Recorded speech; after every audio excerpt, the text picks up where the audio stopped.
10वां अध्याय प्रहलाद जी के राज्याभिषेक और त्रिपुर दहन की कथा। नारद जी कहते हैं, प्रहलाद जी ने बालक होने पर भी यही समझा कि वरदान मांगना प्रेम भक्ति का विघ्न है। इसलिए कुछ मुस्कुराते हुए वे भगवान से बोले। प्रहलाद जी ने कहा, प्रभु, मैं जन्म से ही विषय भोगों में आसक्त हूं। अब मुझे इन वरों के द्वारा आप लुभाइए नहीं। मैं इन भोगों के संग से डरकर उनके द्वारा होने वाली तीव्र वेदना का अनुभव कर उनसे छूटने की अभिलाषा से ही आपकी शरण में आया हूं। भगवान, मुझ में भक्त के लक्षण है या नहीं, यह जानने के लिए आपने अपने भक्त को वरदान मांगने की ओर प्रेरित किया है। ये विषय भोग हृदय की गांठ को और भी मजबूत करने वाले तथा बार बार जन्म मृत्यु के चक्कर में डालने वाले हैं। जगत गुरु, परीक्षा के सिवा ऐसा कहने का और कोई कारण नहीं दिखता, क्योंकि आप परम दयालु हैं। अपने भक्त को भोगों में फंसाने वाला वर कैसे दे सकते हैं? आपसे जो सेवक अपनी कामनाएं पूर्ण करना चाहता है वह सेवक नहीं, वह तो लेन देन करने वाला निरा बनिया है। जो स्वामी से अपनी कामनाओं की पूर्ति चाहता है वह सेवक नहीं, और जो सेवक से सेवा कराने के लिए, उसका स्वामी बनने के लिए उसकी कामना पूर्ण करता है वह स्वामी भी नहीं। मैं आपका निष्काम सेवक हूं और आप मेरे निरपेक्ष स्वामी हैं। जैसे राजा और उसके सेवकों का प्रयोजनवश स्वामी सेवक का संबंध रहता है, वैसा तो मेरा और आपका संबंध है ही नहीं। मेरे वरदानी शिरोमणि स्वामी, यदि आप मुझे मुंहमांगा वर देना ही चाहते हैं तो यह वर दीजिए कि मेरे हृदय में कभी किसी कामना का बीज अंकुरित ही न हो। हृदय में किसी भी कामना के उदय होते ही इंद्रिय, मन, प्राण, देह, धर्म, धैर्य, बुद्धि, लज्जा, श्री, तेज, स्मृति और सत्य, ये सब के सब नष्ट हो जाते हैं। कमल नयन, जिस समय मनुष्य अपने मन में रहने वाली कामनाओं का परित्याग कर देता है, उसी समय वह भगवत स्वरूप को प्राप्त कर लेता है। भगवान, आपको नमस्कार है। आप सबके हृदय में विराजमान उदार शिरोमणि स्वयं परब्रह्म परमात्मा है। अद्भुत नृसिंह रूप धारी श्री हरि के चरणों में मैं बार बार प्रणाम करता हूं। श्री नृसिंह भगवान ने कहा, प्रहलाद, तुम्हारे जैसे मेरे एकांत प्रेमी इस लोक अथवा परलोक की किसी भी वस्तु के लिए कभी कोई कामना नहीं करते। फिर भी अधिक नहीं, केवल एक मनवंतर तक मेरी प्रसन्नता के लिए तुम इस लोक में दैत्याधिपतियों के समस्त भोग स्वीकार कर लो। समस्त प्राणियों के हृदय में यज्ञों के भोक्ता ईश्वर के रूप में मैं ही विराजमान हूँ। तुम अपने हृदय में मुझे देखते रहना और मेरी लीला कथाएं जो तुम्हें अत्यंत प्रिय हैं सुनते रहना। समस्त कर्मों के द्वारा मेरी ही आराधना करना और इस प्रकार अपने प्रारब्ध कर्म का क्षय कर देना। भोग के द्वारा पुण्य कर्मों के फल और निष्काम पुण्य कर्मों के द्वारा पाप का नाश करते हुए समय पर शरीर का त्याग करके समस्त बंधनों से मुक्त होकर तुम मेरे पास आ जाओगे। देवलोक में भी लोग तुम्हारी विशुद्ध कीर्ति का गान करेंगे। तुम्हारे द्वारा की हुई मेरी इस स्तुति का जो मनुष्य कीर्तन करेगा और साथ ही मेरा और तुम्हारा स्मरण भी करेगा, वह समय पर कर्मों के बंधन से मुक्त हो जाएगा।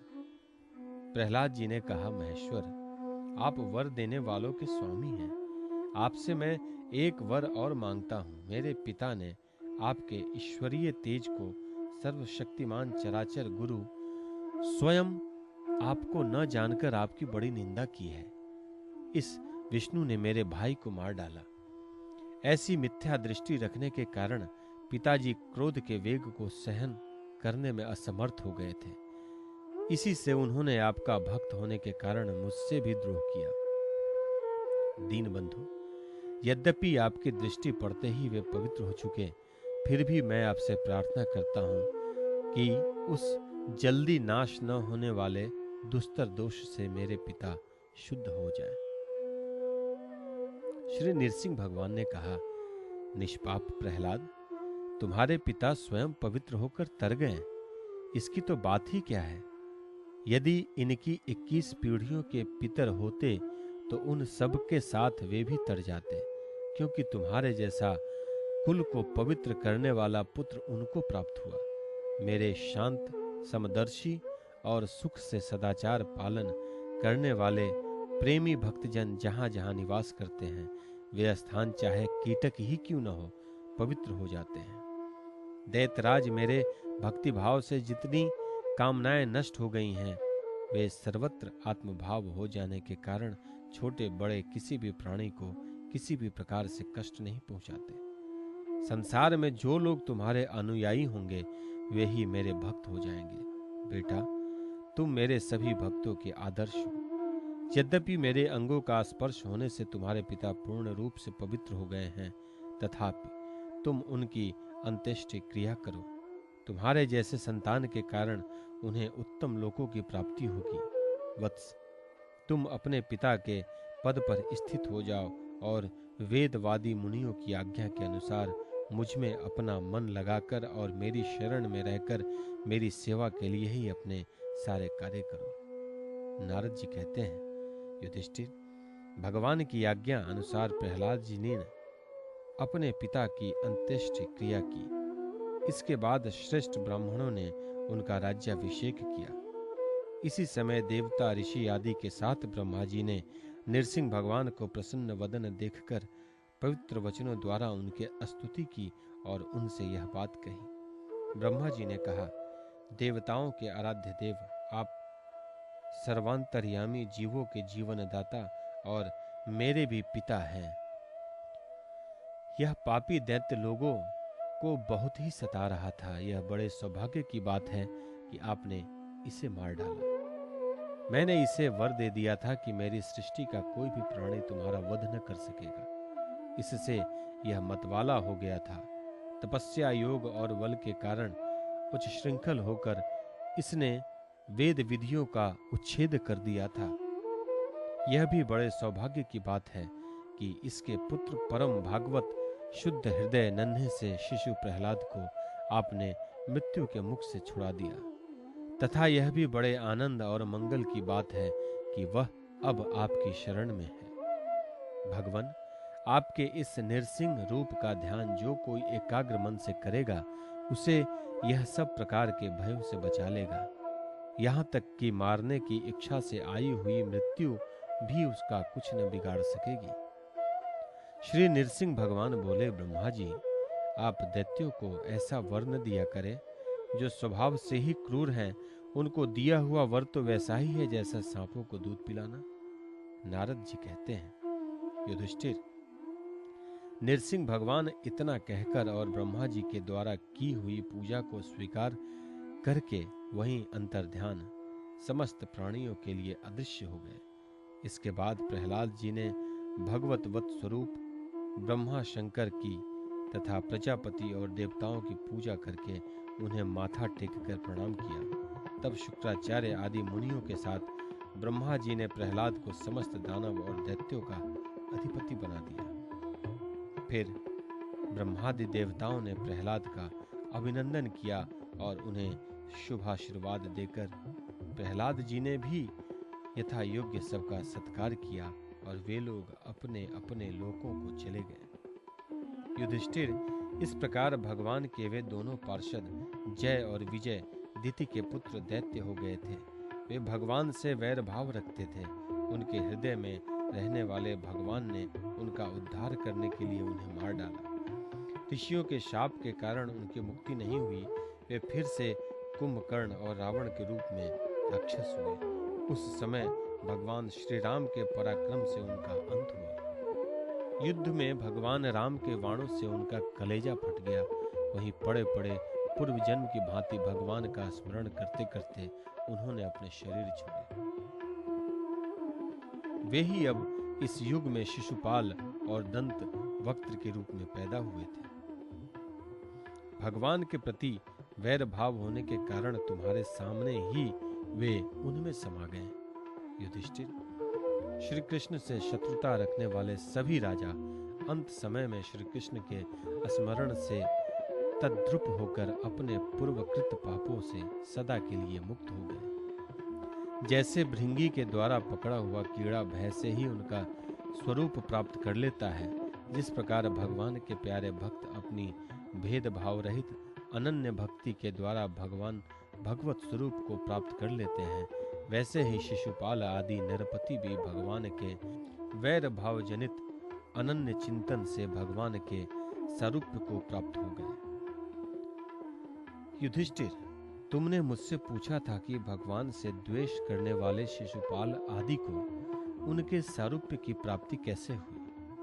उसका उत्तर मैंने तुम्हें दे दिया। ब्राह्मण देव परमात्मा श्री कृष्ण का यह परम पवित्र अवतार चरित्र है। इसमें हिरण्याक्ष और हिरण्यकशिपु इन दोनों दैत्यों के वध का वर्णन है।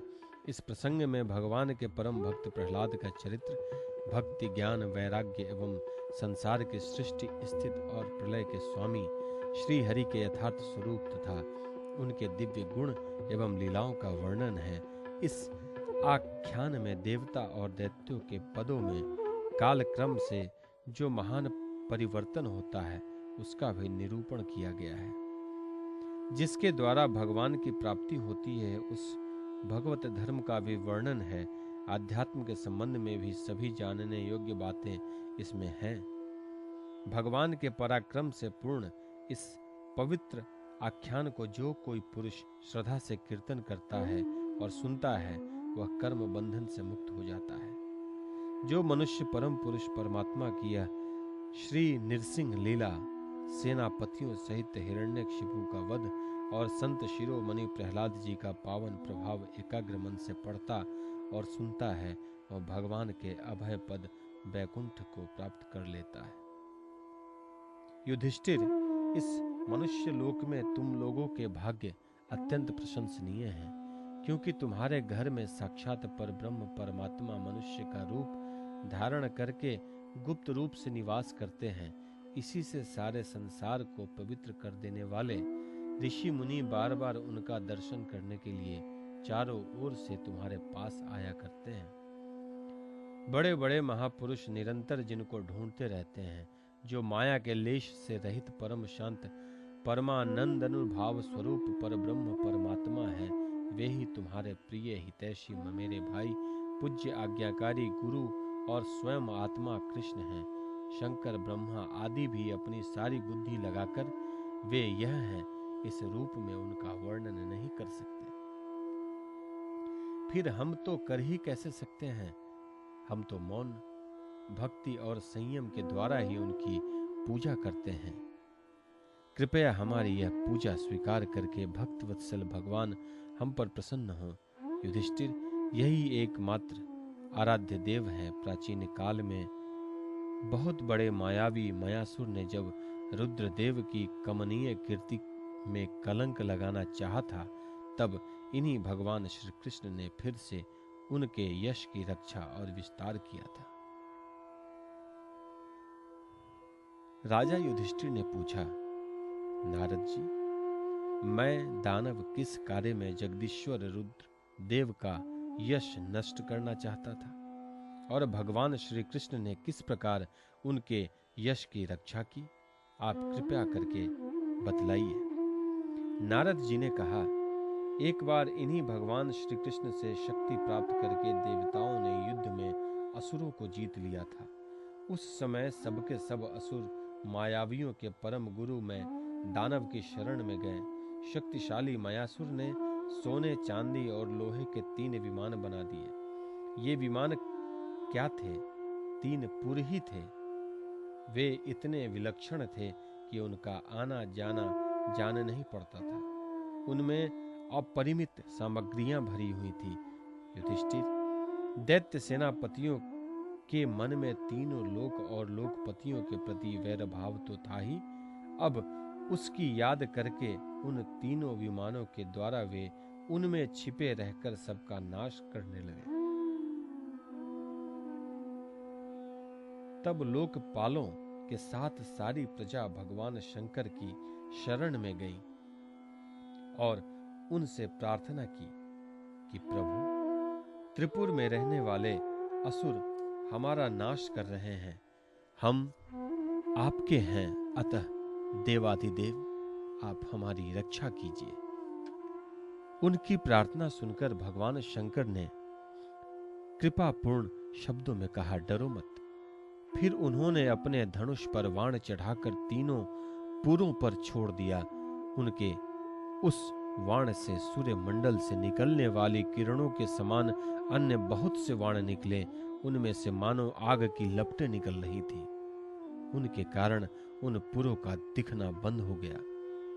उनके स्पर्श से सभी विमान निवासी निष्प्राण होकर गिर पड़े। महामायावी मैं बहुत से उपाय जानता था। वह उन दैत्यों को उठा लाया और अपने बनाए हुए अमृत के कुएं में डाल दिया। उस सिद्ध अमृत रस का स्पर्श होते ही असुरों का शरीर अत्यंत तेजस्वी और वज्र के समान सुदृढ़ हो गया। वे बादलों को विदीर्ण करने वाली बिजली की आग की तरह उठ खड़े हुए। उन्हीं भगवान श्री कृष्ण ने जब देखा कि महादेव जी तो अपना संकल्प पूरा न होने के कारण उदास हो गए हैं, तब उन असुरों पर विजय प्राप्त करने के लिए इन्होंने एक युक्ति की। यही भगवान विष्णु उस समय गौ बन गए और ब्रह्मा जी बछड़ा बन गए। दोनों ही मध्याह्न के समय उन तीनों पुरों में गए और उस सिद्धसर के कुएं का सारा अमृत पी गए। यद्यपि उनके रक्षक दैत्य इन दोनों को देख रहे थे, फिर भी भगवान की माया से वे इतने मोहित हो गए कि इन्हें रोक नहीं सके। जब उपाय जानने वालों में श्रेष्ठ मयासुर को यह बात मालूम हुई, तब भगवान की इस लीला का स्मरण करके उसे कोई शोक न हुआ।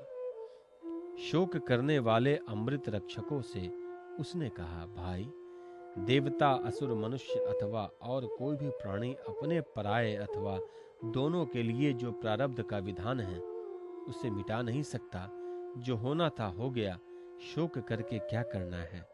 इसके बाद भगवान श्री कृष्ण ने अपनी शक्तियों के द्वारा भगवान शंकर के युद्ध की सामग्री तैयार की। उन्होंने धर्म से रथ, ज्ञान से सारथी, वैराग्य से ध्वजा, ऐश्वर्य से घोड़े, तपस्या से धनुष, विद्या से कवच, क्रिया से बाण और अपनी अन्यान्य शक्तियों से अन्यान्य वस्तुओं का निर्माण किया।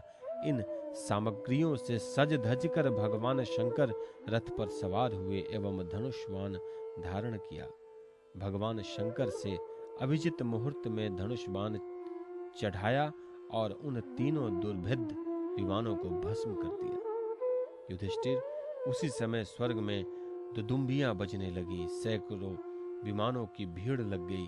देवता, ऋषि, पितर और सिद्धेश्वर आनंद से जय जयकार करते हुए पुष्पों की वर्षा करने लगे। अप्सराएं नाचने और गाने लगी।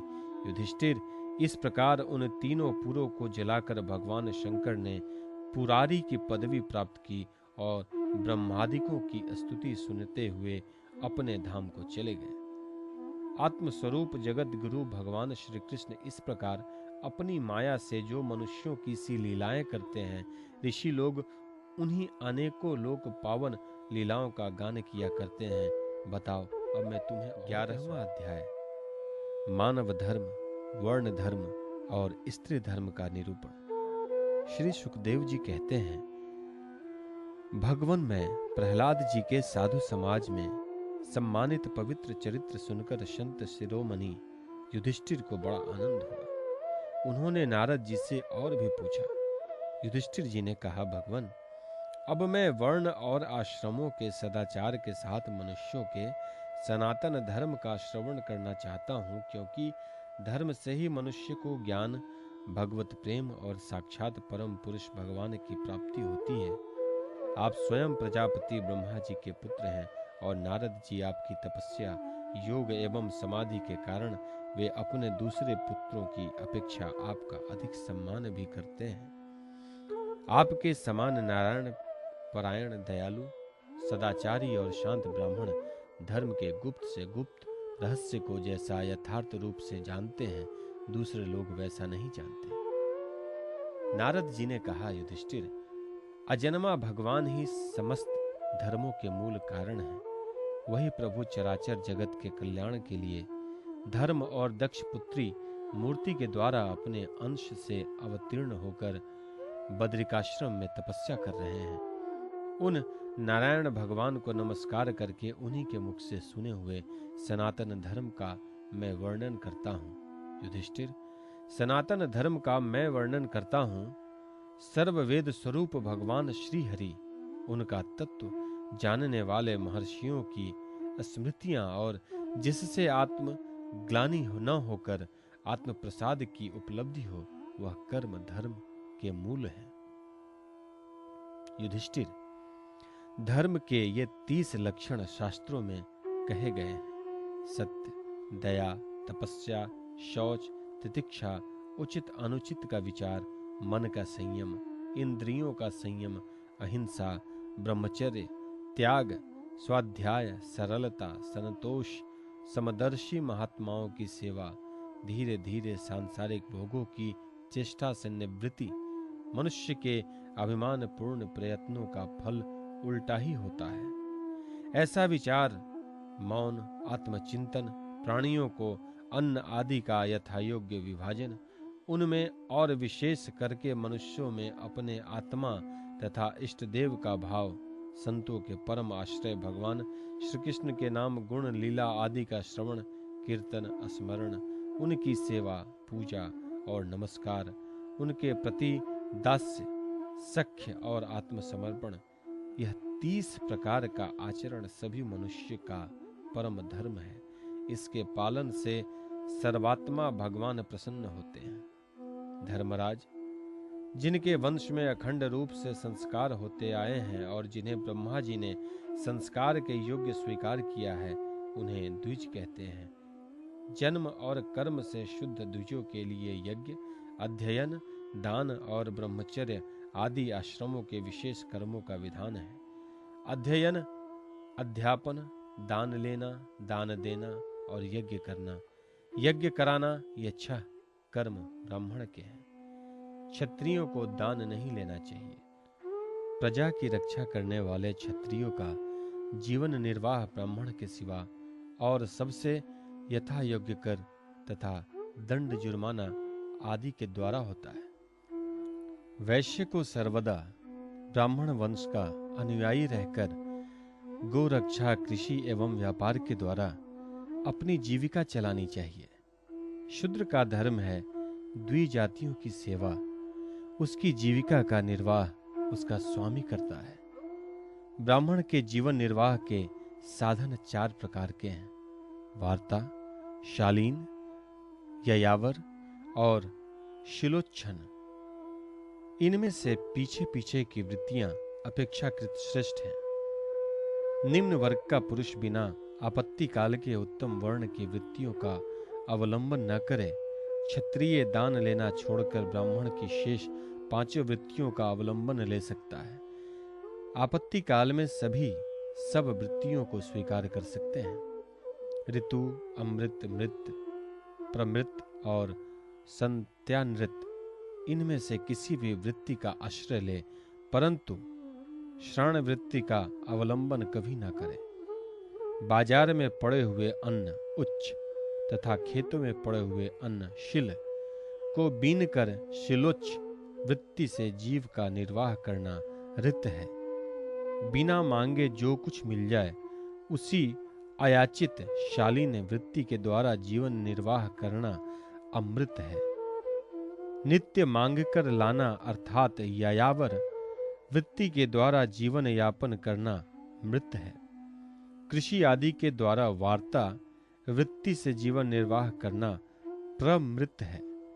वाणिज्य सत्यानृत है और निम्न वर्ग की सेवा करना श्राण वृत्ति है।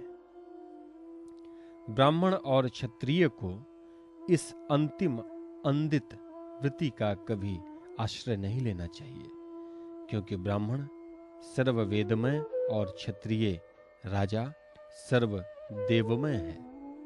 शम, दम, तप, शौच, संतोष, क्षमा, सरलता, ज्ञान, दया, भगवत परायणता और सत्य, ये ब्राह्मण के लक्षण हैं।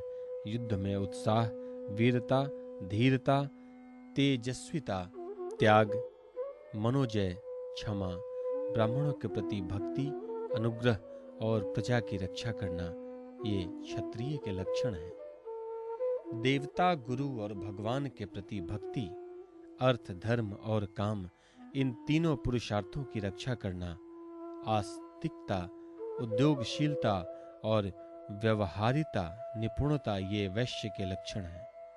उच्च वर्णों के सामने विनम्र रहना, पवित्रता, स्वामी की निष्कपट सेवा, वैदिक मंत्रों से रहित यज्ञ, चोरी न करना, सत्य तथा गौ ब्राह्मणों की रक्षा करना, ये शूद्र के लक्षण हैं।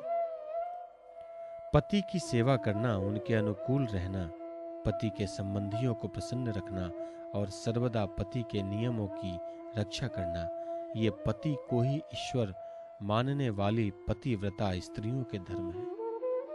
साध्वी स्त्री को चाहिए कि झाड़ने, बुहारने, लीपने तथा चौक पूरने आदि से घर को और मनोहर वस्त्राभूषणों से अपने शरीर को अलंकृत रखे, सामग्रियों को साफ सुथरी रखे, अपने पतिदेव की छोटी बड़ी इच्छाओं को समय के अनुसार पूर्ण करे, विनय, इंद्रियें, संयम, सत्य एवं प्रिय वचनों से प्रेम पूर्वक पतिदेव की सेवा करे, जो कुछ मिल जाए उसी से संतुष्ट रहें, किसी भी वस्तु के लिए ललचाए नहीं, सभी कार्यों में चतुर एवं धर्मज्ञ हों, सत्य और प्रिय बोले, अपने कर्तव्य में सावधान रहें, पवित्रता और प्रेम से परिपूर्ण रहकर यदि पति पतित न हो तो उसका सहवास करें, जो लक्ष्मी जी के समान पतिपरायणा होकर अपने पति की उसे साक्षात भगवान का स्वरूप समझकर सेवा करती है, उसके पतिदेव बैकुंठ लोक में भगवत्सा रूप को प्राप्त होते हैं और वह लक्ष्मी जी के समान उनके साथ आनंदित होती है।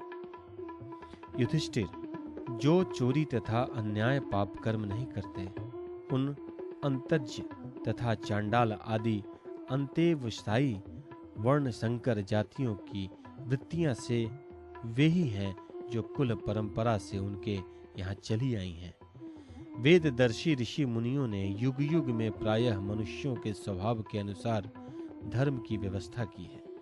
वही धर्म उनके लिए इस लोक और परलोक के कल्याणकारी हैं। जो स्वाभाविक वृत्ति का आश्रय लेकर अपने स्वधर्म का पालन करता है, वह धीरे धीरे उन स्वाभाविक कर्मों से भी ऊपर उठ जाता है और गुणातीत हो जाता है।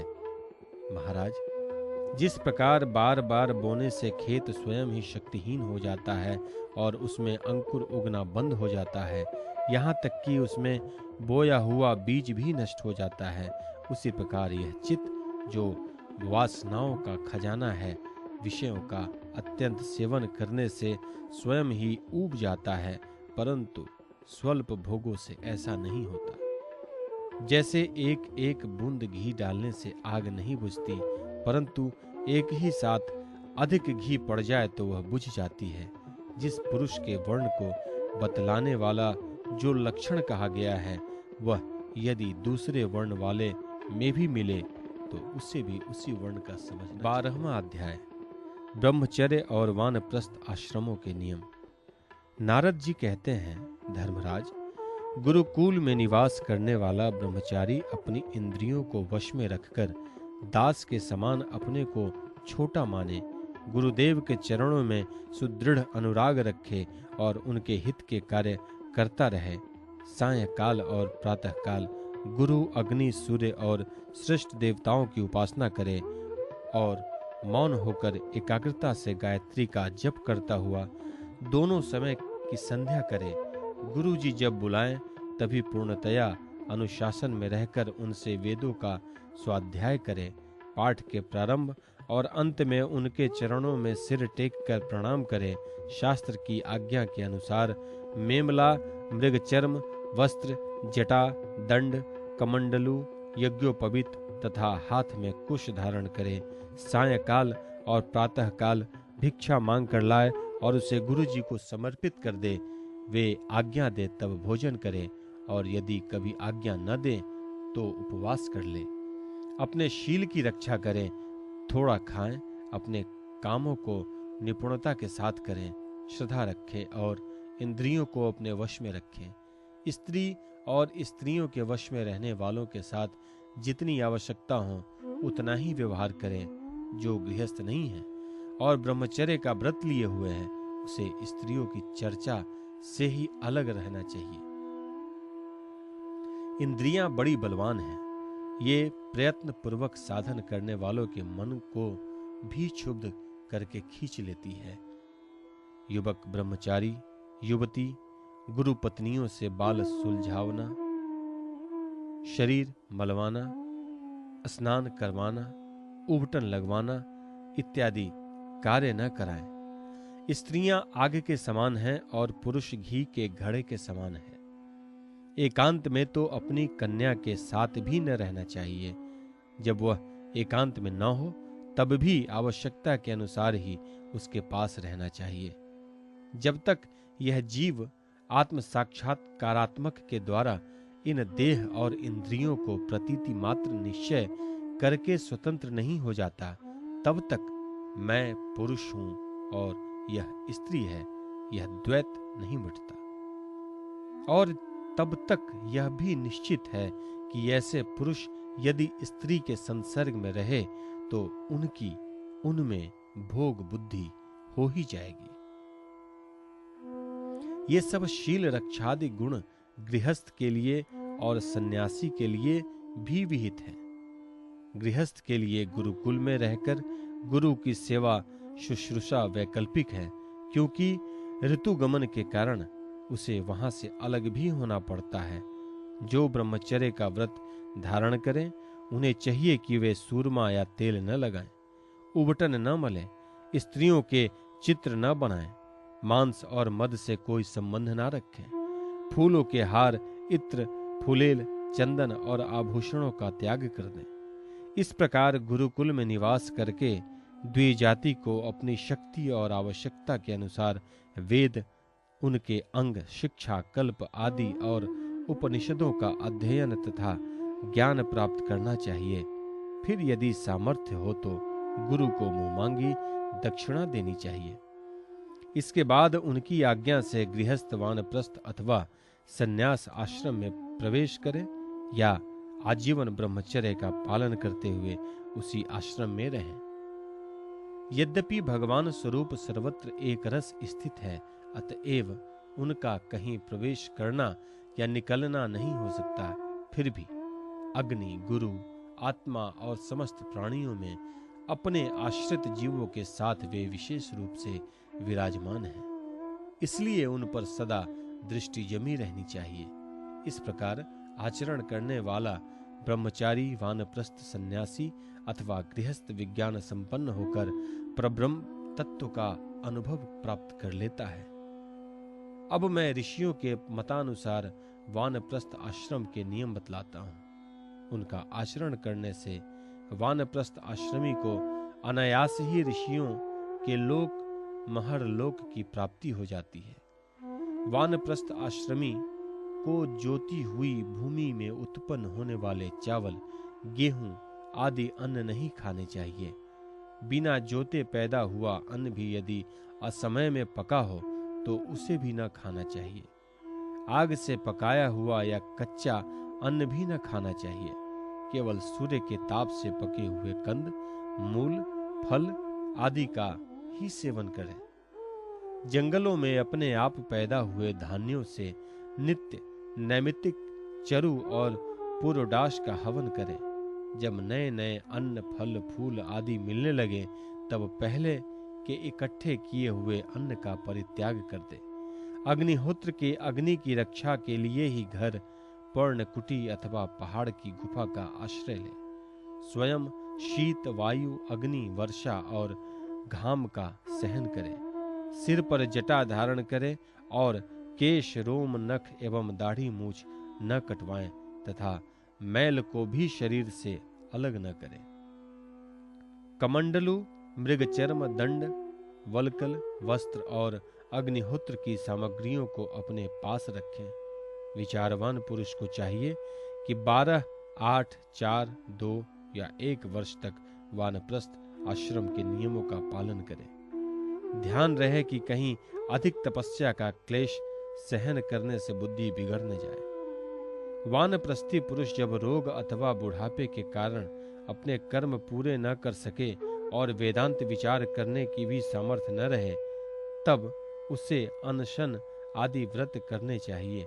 अनशन के पूर्व ही वह अपने आहवनीय आदि अग्नियों को अपनी आत्मा में लीन कर ले।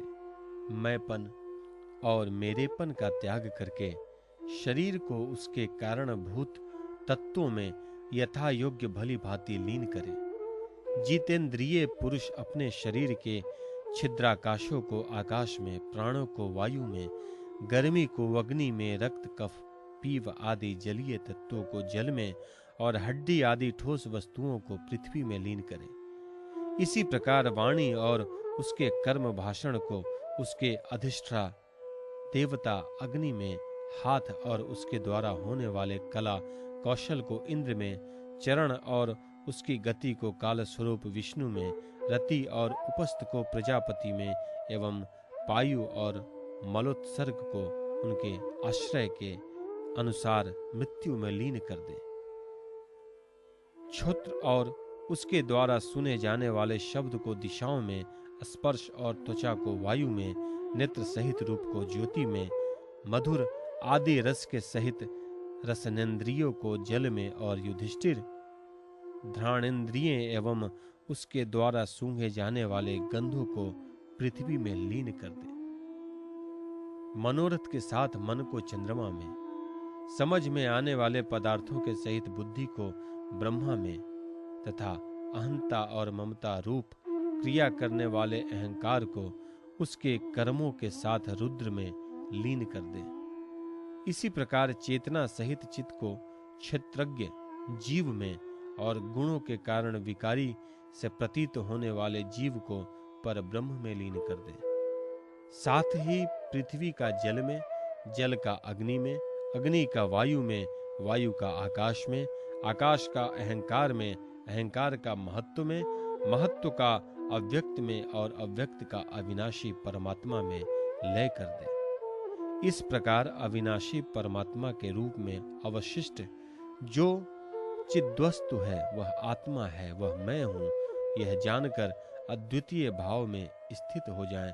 जैसे अपने आश्रय कष्टादि के भस्म हो जाने पर अग्नि शांत होकर अपने स्वरूप में स्थित हो जाता है, वैसे ही वह भी उपरत हो जाए।